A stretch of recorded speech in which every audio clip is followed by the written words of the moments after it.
Hi friends, ನಾನಿವತ್ತು ಇಡ್ಲಿ ಮಾಡೋಣ ಅಂತ ಮಾಡ್ತಾ ಇದ್ದೀನಿ. ಇಡ್ಲಿ ರವೆಯಲ್ಲಿ ಇಡ್ಲಿ ಮಾಡ್ತಾ ಇದ್ದೀನಿ.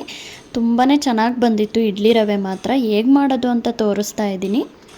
ಒಂದು ಪಾತ್ರೆಗೆ ನಾವು ಒಂದು 1/4 kg ಇಡ್ಲಿ ರವೆಯನ್ನು ಹಾಕೋತಾ ಇದ್ದೀನಿ. ಇಡ್ಲಿ ರವೆಯನ್ನು ಹಾಕ್ಕೊಂಡು 1 ಟೈಮು ನೀರು ಹಾಕ್ಕೊಂಡು ಫುಲ್ ನೀಟಾಗಿ ಕೈಯೆಲ್ಲ ಅಂದ್ಬಿಟ್ಟು ರವೆಯನ್ನು ಕಿವುಚಿ, ಅಂದರೆ ತುಂಬ ಕಿವುಚೋದಲ್ಲ, ಸ್ವಲ್ಪ ಲೈಟಾಗಿ ಈ ರೀತಿಯಾಗಿ ಹೀಗೆ ಕೈಯಲ್ಲಿ ಮಾಡಿಬಿಟ್ಟು ತೊಳ್ಕೊಬೇಕಾಗುತ್ತೆ. ಮೇಲ್ಗಡೆ ಇರೋ ನೀರನ್ನು ಮಾತ್ರ ನಾವು ಹೀಗೆ ಬಸಿಬೇಕಾಗುತ್ತೆ. ಬಸಿದು ನಾವು ಮತ್ತೆ ನೀರನ್ನು ಹಾಕ್ಬಿಟ್ಟು ನೆನೆ ಇಡಬೇಕಾಗುತ್ತೆ.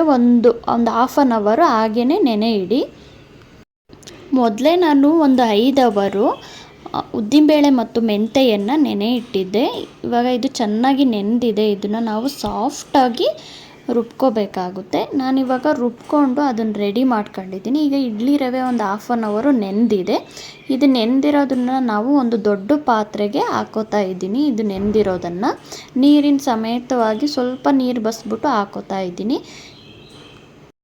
ಒಂದು ಪಾತ್ರೆಗೆ ಹಾಕ್ಕೊಂಡು ಚೆನ್ನಾಗಿ ಮಿಕ್ಸ್ ಮಾಡ್ಕೊಳ್ಳಿ. ಮಿಕ್ಸ್ ಮಾಡಿಕೊಂಡು ನಾವು ರುಬ್ಕೊಂಡಿದ್ವಲ್ಲ ಉದ್ದಿನಬೇಳೆ ಮತ್ತು ಮೆಂತೆ, ಅದನ್ನು ಕೂಡ ಈ ಪಾತ್ರೆಗೆ ಹಾಕ್ಕೊಂಡು ಚೆನ್ನಾಗಿ ಒಂದಂಗೆ ನಾವು ಮಿಕ್ಸ್ ಮಾಡ್ಕೋಬೇಕಾಗುತ್ತೆ. ಮಿಕ್ಸ್ ಮಾಡಿಕೊಂಡು ಇದಕ್ಕೆ ನಾವು ಮತ್ತೆ ಎಕ್ಸ್ಟ್ರಾ ನೀರೇನು ಹಾಕೋದು ಬೇಡ. ಇವಾಗ ಸರಿ ಇದೆ ಈ ಹಿಟ್ಟಿನ ಹದ.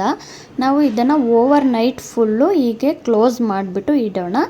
ನೈಟ್ ಫುಲ್ಲು ಮೇಲೆ ಬೆಳಗ್ಗೆ ಓಪನ್ ಮಾಡಿ ನೋಡಿದರೆ ಎಷ್ಟು ಚೆನ್ನಾಗಿ ಉಬ್ಬಿರುತ್ತೆ ಅಂದರೆ ಹಿಟ್ಟು ತುಂಬ ಚೆನ್ನಾಗಿ ಉಬ್ಬಿರುತ್ತೆ. ಈ ರೀತಿಯಾಗಿ ಉಬ್ಬಿದ್ರೆ ಇಡ್ಲಿ ಮಾತ್ರ ತುಂಬಾ ಚೆನ್ನಾಗಿ ಸಾಫ್ಟಾಗಿ ಬರುತ್ತೆ.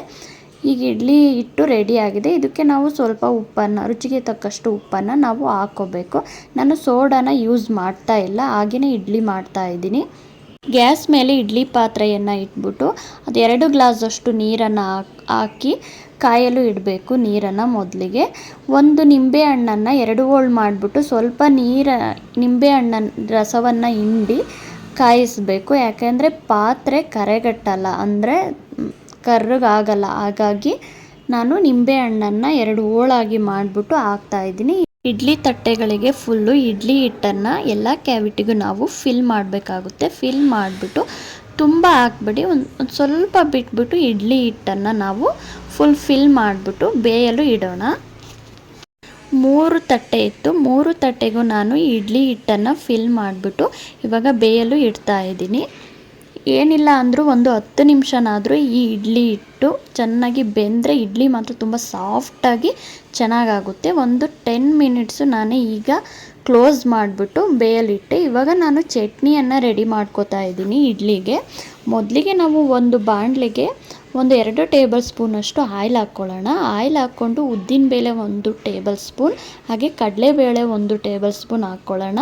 ಹಾಕ್ಕೊಂಡು ಎರಡನ್ನೂ ಸಹ ನಾವು ಲೈಟಾಗಿ ಬ್ರೌನ್ ಕಲರ್ ಬರೋವರೆಗೂ ಫ್ರೈ ಮಾಡಿಕೊಂಡು ಹಸಿಮೆಣ್ಸಿನ್ಕಾಯಿ ಖಾರ ನೋಡಿಕೊಂಡು ನೀವು ಹಸಿಮೆಣ್ಸಿನ್ಕಾಯನ್ನು ನೀವು ಹಾಕ್ಕೊಳ್ಳಿ.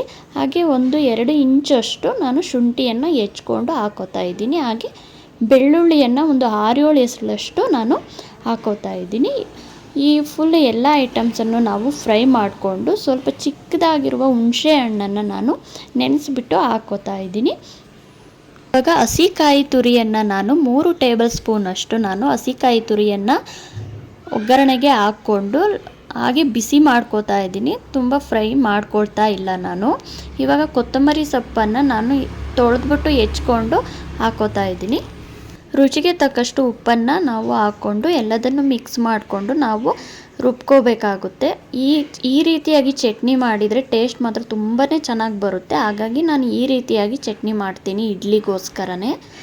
ಈಗ ಮೊದಲೇ ಒಗ್ಗರಣೆ ಮಾಡ್ಕೊಂಡಿದ್ವಲ್ಲ ಅದೇ ಬಾಣಲೆಗೆ 1 ಟೇಬಲ್ ಸ್ಪೂನಷ್ಟು ಆಯಿಲ್ ಹಾಕ್ಕೊಂಡು ಉದ್ದಿನಬೇಳೆ 2 ಟೇಬಲ್ ಸ್ಪೂನಷ್ಟು ಹಾಕ್ಕೊಂಡು ಹಾಗೆ 1 ಎಸಳಷ್ಟು ಕರಿಬೇವನ್ನು ಒಗ್ಗರಣೆಗೆ ಆ್ಯಡ್ ಮಾಡ್ಕೊಳ್ಳಿ. ಇವಾಗ ರುಬ್ಬಿರುವಂತಹ ಚಟ್ನಿಯನ್ನು ನಾನು ಇದಕ್ಕೆ ಸೇರಿಸ್ತಾ ಇದ್ದೀನಿ. ಅಂದರೆ ಸ್ಟವನ್ನು ಮೊದಲಿಗೆ ಆಫ್ ಮಾಡಿಬಿಟ್ಟು ಸ್ವಲ್ಪ ಬಾಣಲಿ ಇರುತ್ತಲ್ಲ ಅದು ಸ್ವಲ್ಪ ತಣ್ಣಗಾದಮೇಲೆ ನಾವು ಚಟ್ನಿಯನ್ನು ಸೇರಿಸ್ಬಿಟ್ಟು ಎಲ್ಲದನ್ನು ನೀಟಾಗಿ ಮಿಕ್ಸ್ ಮಾಡ್ಕೊಳ್ಳಿ. ಇವಾಗ ಚಟ್ನಿ ರೆಡಿಯಾಗಿದೆ. ಹಾಕ್ಕೊಂಡು ನಾವು ಚಟ್ನಿ ಮಾಡೋದ್ರಿಂದ ಚಟ್ನಿಯ ರುಚಿ 2 ಪಟ್ಟಷ್ಟು ಜಾಸ್ತಿ ಆಗುತ್ತೆ. ಇವಾಗ ಇಡ್ಲಿ ಬೆಂದಿದೆಯಾ ಅಂತ ನೋಡೋಣ. 10 ನಿಮಿಷ ಆಯಿತು. 10 ನಿಮಿಷ ಆದಮೇಲೆ ನಾನು ಕ್ಯಾಪನ್ನು ತೆಗೆದ್ಬಿಟ್ಟು ಇಡ್ಲಿಯನ್ನು ಸ್ವಲ್ಪನೇ ಕೈಯನ್ನು ಒದ್ದೆ ಮಾಡಿಕೊಂಡು ಇಡ್ಲಿಯನ್ನು ಮುಟ್ಟಿ ಮುಟ್ಟಿ ನೋಡ್ತಾ ಇದ್ದೀನಿ.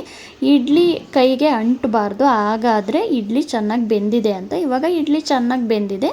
ನಾನು ಪ್ಲೇಟನ್ನೆಲ್ಲ ಎತ್ತಿಟ್ಟು ಸ್ವಲ್ಪನೇ ನೀರನ್ನು ಚಿಮುಕಿಸಿ ಆಮೇಲೆ ನಾನು ಇಡ್ಲಿಯನ್ನು ತೆಗಿತೀನಿ. ಸ್ವಲ್ಪ ನೀರನ್ನು ಚಿಮ್ಮಿಸಿ ಇಡ್ಲಿಯನ್ನು ತೆಗಿಯೋದ್ರಿಂದ ಇಡ್ಲಿ ತುಂಬ ಬೇಗನೆ ಬಿಡುತ್ತೆ, ಅಂದರೆ ಅಂಟೋದು ಇಲ್ಲ ಇಡ್ಲಿ.